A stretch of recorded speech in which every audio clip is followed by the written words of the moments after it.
Good morning friends. આજે આપણે function જોઈશું ઓફરિંગ સજેશન ઓર એડવાઇસ. ઓફરિંગ સજેશન, સજેશન એટલે સૂચન અને એડવાઇસ એટલે સલાહ, એટલે કે સલાહ આપવી અથવા તો સૂચન કરવું. બરાબર છે. આ ફંક્શન આપણે ઉપયોગ કરવાનો છે. તો જ્યારે કોઈ વ્યક્તિને કોઈ બાબતની સલાહ કે સૂચન કરવાનું હોય ત્યારે આ પ્રકારની વાક્ય રચનાનો ઉપયોગ થાય છે. ક્યારે યુઝ થાય? તો કોઈ વ્યક્તિને આપણે સલાહ આપીએ કે તારે વાંચવું જોઈએ, ત્યારે મહેનત કરવી જોઈએ, તારે ધીમેથી ચાલવું જોઈએ, તમારે આરામ કરવો જોઈએ. બરાબર. તો આ પ્રકારની સલાહ કે સૂચન આપવાનું હોય ત્યારે તો આ ફંક્શન વપરાય છે.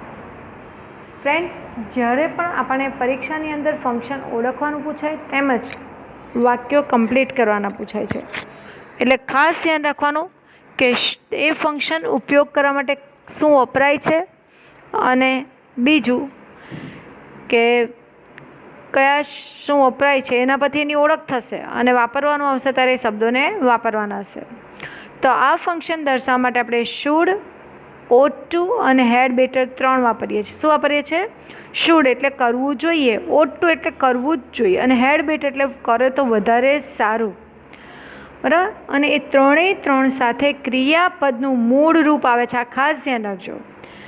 3 વપરાય છે, શુડ, ought to અને had better. આ 3માંથી કોઈ પણ એક તમે વાપરી શકો. આ જ્યારે વાપરો એટલે શું બનશે? ઓફરિંગ સજેશન ઓર એડવાઇસ. અને એની સાથે શું આવશે? ક્રિયાપદનું મૂળ રૂપ આવશે. ખ્યાલ આવે છે અહીંયા? તો આપણે પહેલું ફંક્શન જોઈએ, શુડ. તો શુડ એ મોડેલ ઓક્ઝિલરીઝ છે, તમને ખબર જ છે. તો શુડ એટલે સામાન્ય સલાહ સૂચના આપવા માટે વપરાય છે, કે જસ્ટ આપણે કોઈને સલાહ આપવી હોય તો એના માટે આપણે શું વાપરીએ છીએ? શુડ. તો દાખલા તરીકે you should read more to get good result, કે તમારે સારું રિઝલ્ટ મેળવવા માટે વધારે વાંચવું જોઈએ. શુડ વત્તા રીડ. બરાબર. You should do your exercise regularly, તમારે તમારી એક્સરસાઇઝ નિયમિત કરવી જોઈએ. Hiren should get up early, હિરેને જલ્દી ઉઠવું જોઈએ. ખ્યાલ આવે છે? જસ્ટ આવી સલાહ આપવા માટે આપણે શું વાપરીએ છીએ? શુડ. બહુ ભારપૂર્વક નહીં, ફક્ત જસ્ટ કેવું હોય, હી શુડ સેવ મની, એણે પૈસા બચાવવા જોઈએ. Neha should take rest as she is tired, Neha થાકી ગઈ છે તો એણે આરામ કરવો જોઈએ. તો સામાન્ય સલાહ સૂચન માટે આપણે પહેલું વાપરીએ છીએ, શું વાપરીએ છીએ? શુડ વત્તા ક્રિયાપદનું મૂળ રૂપ. હવે તમને પરીક્ષાની અંદર શુડ અને રીડ આપી હોય અને ફંક્શન ઓળખવાનું હોય તો કયું આવશે? ઓફરિંગ સજેશન ઓર એડવાઇસ. ખ્યાલ આવે છે? ચલો હવે આપણે આગળ જોઈએ ought to. તો શુડ આપણે જોયું કે સામાન્ય સલાહ સૂચના, મતલબ જસ્ટ સલાહ આપવી હોય ત્યારે આપણે શુડ વાપરીએ.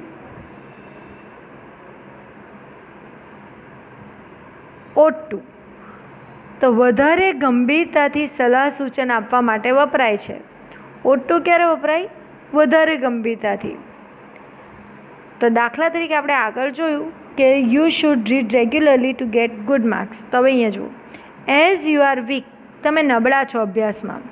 You ought to read more to get good result, કે તમારે સારું રિઝલ્ટ મેળવવું હોય તો વાંચવું જ જોઈએ. બરાબર. યુ ought ટુ વત્તા ક્રિયાપદનું કેવું રૂપ આવ્યું? મૂળ રૂપ. ફરી એકવાર કે you are weak in study, you ought to read more, તમારે વધારે વાંચવું જોઈએ ટુ ગેટ ગુડ રિઝલ્ટ. તો દાખલા તરીકે as you have no money, you ought to have save, તમારે બચાવવા જોઈએ. Hiren wants to catch the train, he ought to get up early, Hiren train પકડવા માગે છે તો એણે જલ્દી ઉઠવું જ જોઈએ. નેહા એ જ વાક્યમાં ought to take rest as she has work hall day, કે નેહા આખો દિવસ કામ કર્યું એટલે એણે આરામ કરવો જ જોઈએ. વધારે ગંભીરતાથી સૂચના. ટૂંકમાં આપણને એડવાઇસ આવે એટલે તમે શુડ પણ, એવું જરૂર નથી કે ought to જ વપરાય, કે 3માંથી કોઈ પણ એક વપરાય, શુડ, ought to અથવા તો had better. પણ વપરાય કઈ રીતે એ અગત્યનું છે. ought to વત્તા ક્રિયાપદનું શું આવશે? મૂળ રૂપ. આગળ જોઈએ had better. સૌથી વધારે ગંભીરતાપૂર્વક સલાહ સૂચના આપવી હોય તો had better વપરાય. બરાબર છે? હેડ બેટર જોડે પણ શું આવશે? ક્રિયાપદનું મૂળ રૂપ. એ તમને ઉપર લખ્યું જ છે, બરાબર છે ને? હેડ બેટર જોડે પણ શું આવે? ક્રિયાપદનું મૂળ રૂપ. You failed in the exam. જો અહીંયા કે તમે પરીક્ષામાં 2 વાર ફેલ થયા છો. You had better read more and join classes. તમારે વાંચવું જ જોઈએ અને ક્લાસ જોઈન કરવા જ જોઈએ. જો અહીંયા ગંભીરતાપૂર્વક સૌથી વધારે કે 2 વાર ફેલ થયા એટલે ભારપૂર્વક સલાહ આપી કે તમારે શું કરવું જોઈએ? ક્લાસીસ અથવા તો વાંચવું જ જોઈએ. હેડ બેટર વત્તા ક્રિયાપદનું મૂળ રૂપ. હવે અહીંયા જુઓ, Neha had better take rest. નેહાએ આરામ કરવો જ જોઈએ. હેડ બેટર વત્તા ટેક ક્રિયાપદનું મૂળ રૂપ. બિકોઝ સી કાન્ટ વોક નાવ. કારણ કે હવે ચાલી પણ નથી શકતી, એટલું બધું થાકી ગઈ છે. તો હેડ બેટર ટેક રેસ્ટ. આગળ જોઈએ. સમજ પડે છે ફ્રેન્ડ્સ કે ઓફરિંગ સજેશન અથવા એડવાઇસ માટે શું વપરાય? શુડ વપરાશે, ઓટ ટુ વપરાશે અને હેડ બેટર, બરાબર ને? આ 3 વપરાય છે અને ત્રણેય જોડે ક્રિયાપદનું કેવું રૂપ આવે છે? મૂળ રૂપ. ટૂંકમાં પરીક્ષામાં આપણને આ 3 આવેલા હોય ને આપણે ફંક્શન ઓળખવું હોય તો કયું ઓળખાશે? ઓફરિંગ, સજેશન ઓર એડવાઇસ. અથવા ઓફરિંગ, સજેશન અને એડવાઇસમાં વાક્ય કમ્પ્લીટ કરવાનું હોય તો આપણે આ 3માંથી કોઈ પણ એક વાપરી શકીએ. પણ ખાસ ધ્યાન રાખજો કે એ 3ની જોડે ક્રિયાપદનું કેવું રૂપ આવે છે? મૂળ રૂપ જ આવશે. આગળ જોઈએ. તો અહીંયા મેં એક્ઝામ્પલ આપ્યા છે.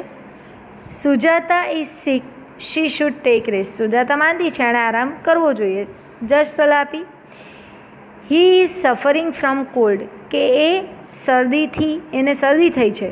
He ought to consult doctor, એણે ડૉક્ટરને મળવું જ જોઈએ. અથવા તો ઓટ ટુ ટેક મેડિસિન, એને દવા લેવી જ જોઈએ. આગળ હેડ બેટરનું. The policeman ordered him to pay fine, કે પોલીસે એને ઓર્ડર કર્યો એટલે એણે દંડ ચૂકવવાનું. તેણે શું કરવું પડે? પૈસા આપવા જ પડે. હી હેડ બેટર પે ઇટ, એણે આપવા જ જોઈએ. શુડ વત્તા મોડેલ ઓક્ઝિલરીઝ, ઓટ ટુ વત્તા હેડ બેટર. ખ્યાલ આવે છે અહીંયા? આગળ જોઈએ બીજી એક્સરસાઇઝ.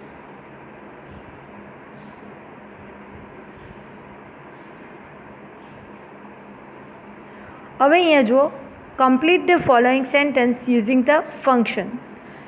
તો અહીંયા આપ્યું છે Sujata is sick, so she should consult a doctor. તમે બીજું મૂકી શકો, શી શુડ ટેક રેસ્ટ અથવા શી શુડ ટેક મેડિસિન. કોઈ પણ ટૂંકમાં કોઈ પણ વાક્ય તમે પ્રોપર વાપરી શકો. He is suffering from cold, he ought to take medicine અથવા he ought to consult doctor અથવા બીજું કંઈ. The policeman ordered him to pay fine, તો એણે આપવો જ પડે. Had better, he had better pay it. તો answer of this question may be different, જુદા જુદા હોઈ શકે. તો તમારે આ એક્સરસાઇઝ કરવાની છે. કઈ? આ 5 વાક્યો. શાના વડે? શુડ, હેડ બેટર, તમને જે યોગ્ય લાગે એનાથી. આગળ જોઈએ બીજી exercise. You are suppose to read the given sentence and have to respond the sentence. હવે અહીંયા આ રીતે રિસ્પોન્સ પણ પૂછાય. Son, I want to go with my friends on picnic papa, કે મારે મારા ફ્રેન્ડ્સ જોડે પિકનિક પર જવું છે. ફાધર, યુ કેન ગો, તું જઈ શકે. But first you should complete your homework, પણ પહેલાં તારે તારું હોમવર્ક પૂરું કરવું જોઈએ. Ami says my friend Sheela wants to join police force, કે મારી ફ્રેન્ડ શીલા પોલીસ ફોર્સમાં જવા માગે છે. તો અહીંયા she ought to do physical exercise regularly, કે એણે ફિઝિકલ એક્સરસાઇઝ રોજ કરવી જ જોઈએ. અથવા તો શી હેડ બેટર જોઈન જીમ, એણે જીમ જોઈન કરવું જોઈએ. અહીંયા પણ you ought to take your bike, તારે તારું બાઇક લઈ જવું જોઈએ. ટૂંકમાં તમે કોઈ પણ જવાબ અહીંયા આપી શકો. આન્સર અલગ અલગ હોઈ શકે. તો અહીંયા એક્સરસાઇઝ આપી છે, કરજો. દાખલા તરીકે student, sir I am weak in science, તો teacher you should read regularly, તમે આ પણ મૂકી શકો કે તારે રોજ વાંચવું જોઈએ. અથવા you ought to join classes, તારે ક્લાસીસ જોઈન કરવા જોઈએ. અથવા તો you had better ask your sister, તારે તારી બેનને પણ પૂછવું જોઈએ. બરાબર? તો કોઈ પણ જવાબ અહીંયા આવી શકશે. તો આ 5 વાક્યો તમારે પૂરા કરવાના છે. આગળ જોઈએ ફ્રેન્ડ્સ. હવે અહીંયા તમારે શુડ, ઓટ ટુ અને હેડ બેટર 3 વાપરવાનું છે. તો અહીંયા જો એક એક્ઝામ્પલ આપ્યું છે.